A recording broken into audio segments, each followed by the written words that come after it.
आषाढी एकादशी दिवशी लाखो भाविक पंढरपूरला पायी का चालत जातात आणि आषाढी एकादशीचं महत्त्व काय आहे हे आपण ह्या व्हिडिओमध्ये जाणून घेणार आहे.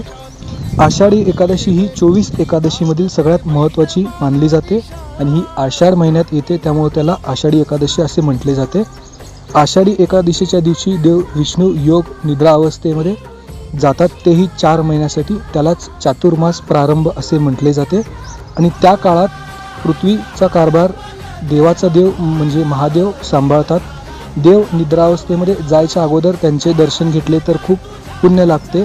म्हणूनच लाखो भाविक वारकरी संप्रदायाचे लोक पंढरपूरसाठी पायी चालत जातात आणि खूप दिवस अगोदरपासून ते पायी चालत जातात. आणि तसेच त्या दिवशी उपवास केले तर खूप आशीर्वाद लागतो, त्यासाठी ते उपवासही करतात. ओके, हे जर तुम्हाला व्हिडिओ जर आवडला असेल आणि आपल्या